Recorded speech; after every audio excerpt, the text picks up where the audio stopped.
Oh boy. Well, hi gamers, it's DreamcastGuy, and today we're going to be talking about the newest Xbox mess, because I think we can all agree that Microsoft completely sucks, despite the fact that they have spent nearly $100 billion on video game acquisitions, buying studios big and small. Microsoft still continues to not actually put out games, or when they do release them, they don't even try to actually get them attention, to get them hyped, to get them bought. I want to discuss the entire mess with Hellblade 2 because I feel like you can see that Microsoft has given up. Xbox is just a dead brand. Let's discuss. Hi, I hope you're having a good day. If you could, give this video a like and subscribe if you haven't already. So I'm going to be actually taking a look. A lot of Xbox fan accounts, people that actually run Xbox podcasts, or typically they're people I would consider to be professional fans, where they care about this. I'm not claiming these people are fakers, but they're people that definitely are incentivized to cheerlead Xbox. And a lot of them have been asking, where is the conversation? Where is the hype for the next big budget Xbox exclusive that right now it's just dead silence? Hellblade 2 is supposed to be the major Xbox console exclusive seller. Like, they showed trailers of this when they revealed the Xbox. It is that freaking big of a deal, and yet now just dead silence. Everybody is straight up saying, hey, Hellblade 2 drops in 14 days. Great, plenty of time for Xbox to shut that studio down. Okay, this is the major reason I wanted to talk about this, is because I saw this vague tweet this morning, and I feel like it's absolutely perfect. If a great game did not meet sales expectations, wouldn't that be a reflection on the marketing and not the developers? If a game is coming out in 2 weeks and no one knows about it, wouldn't that be a reflection of the marketing and not the developers? This is a perfect tweet in my opinion, because this is kind of a big issue specifically with Microsoft. Sony and Nintendo understand the importance of cheerleading yourself, of saying, hey, here's the next state of play, here's a Nintendo Direct, here's what we're working on in 6 months. Microsoft flat out does not care about marketing. They don't care about sales. They don't care. These companies just keep dropping games, some of them good and some of them bad, and then just being completely shocked when nobody freaking buys it or nobody signs up to Game Pass. Like, think about the fact that Starfield, Starfield probably got a lot of installs and downloads, but how many people signed up for Game Pass to play Starfield? How many people bought Starfield? And that's perhaps one of the most marketed Xbox games of the last 10 years, and even that is pretty much crickets.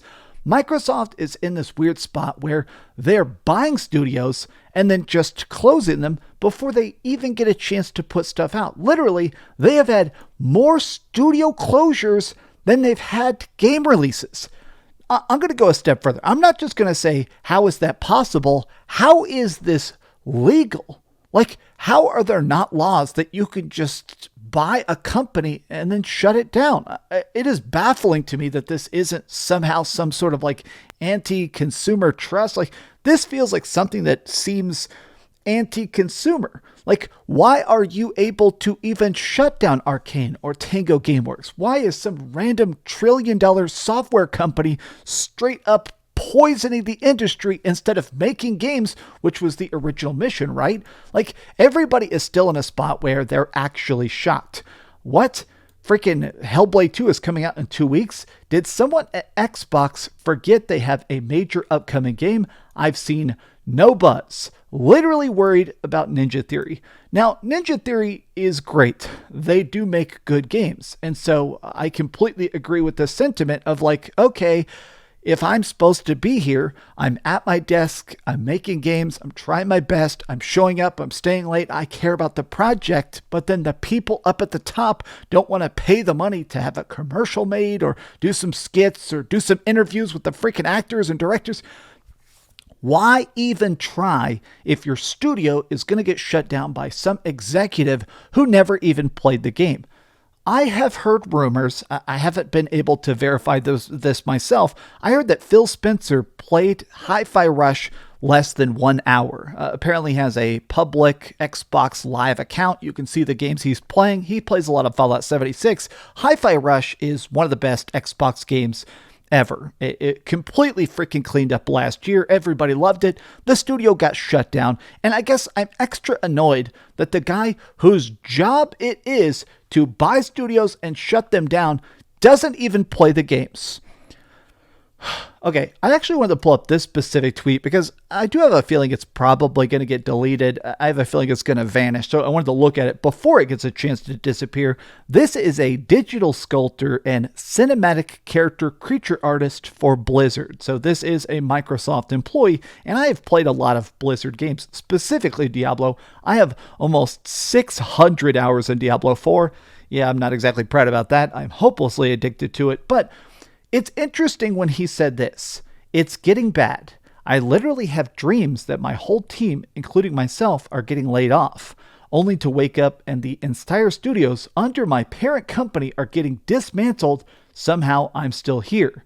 Living in constant fear is the worst. Before there was imposter syndrome making us feel like this, but this is something we can try and control. Now this we can't do anything about. Doesn't matter how good your team is or how bad your team is, you can be doomed by an arbitrary decision.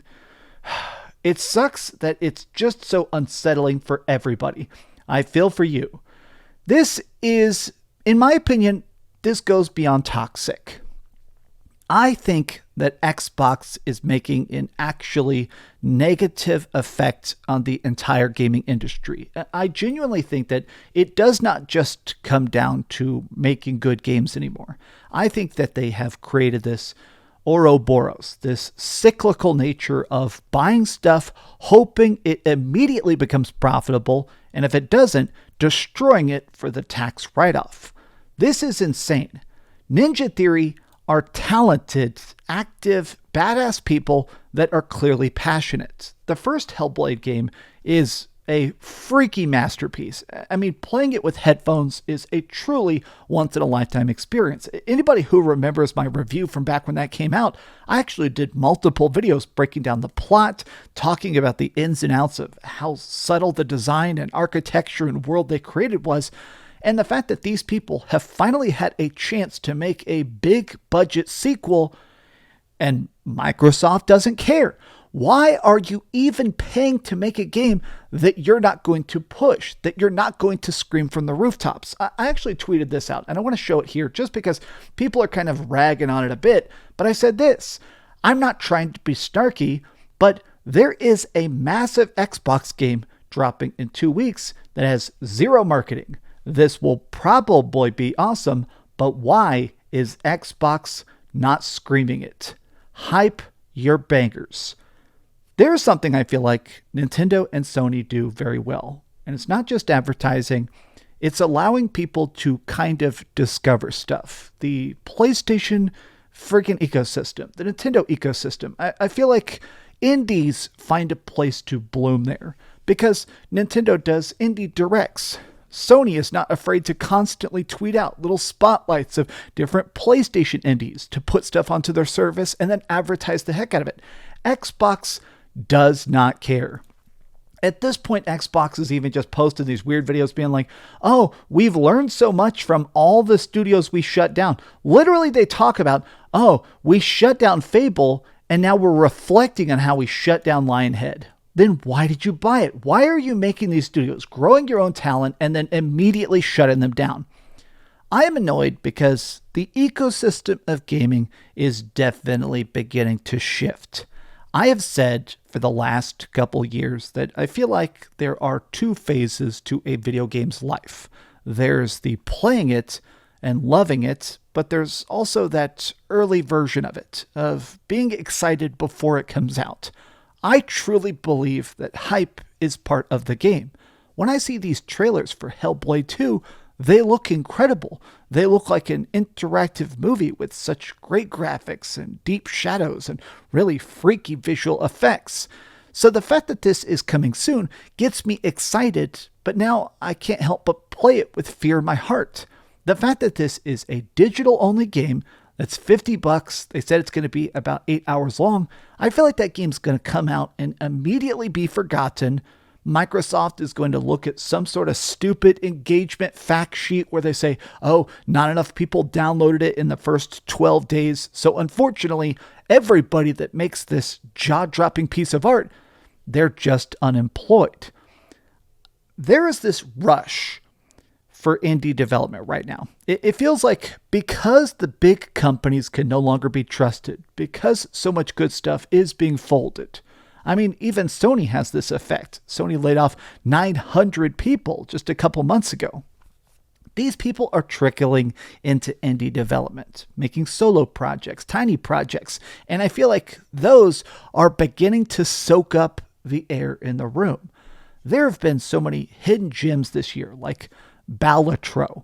This is a card game roguelike. It's the most tiny, weird, obscure project that in any other ecosystem, in any other era, would have been completely forgotten. It would have been picked up and played and enjoyed by the people that happened to discover it, but it wouldn't get that mainstream hype.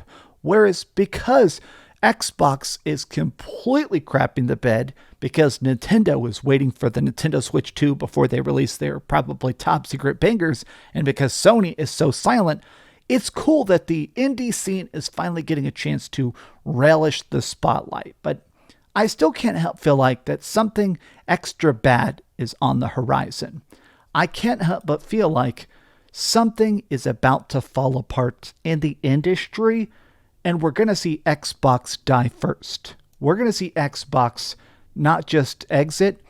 I don't think they're going to let those studios stay around. I don't think they're going to say, hey, your contracts are up, you can go work for somebody else. Or, hey, we're still going to let this subsidiary company work on its own.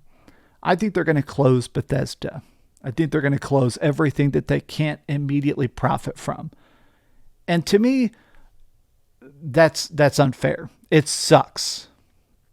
But these have just been my off-the-cuff thoughts. What do you guys think about the entire mess of Microsoft? Tell me your thoughts in the comments down below. And if you enjoyed this video, be sure to give it a like, subscribe if you haven't already, and please keep dreaming. I will say, I have been getting a bunch of tweets lately saying, oh, Mike, DreamcastGuy was right about Xbox all along. He's been dead correct for years and years and years, and I've been getting a lot of new subscribers and likes and stuff like that, and I just want to say, I wish I had been wrong. When I made all those big videos last year saying, like, time to fire Phil Spencer and Xbox has given up on Xbox and stuff like that, I could not have imagined that things would get this pathetically bad this fast. But here we are. Thanks so much for watching that video. If you want to see something else, you can always click this link to see what I put up last, or, subscribe and see what's coming up next. Also, I promise that whatever I do, it'll try not to suck.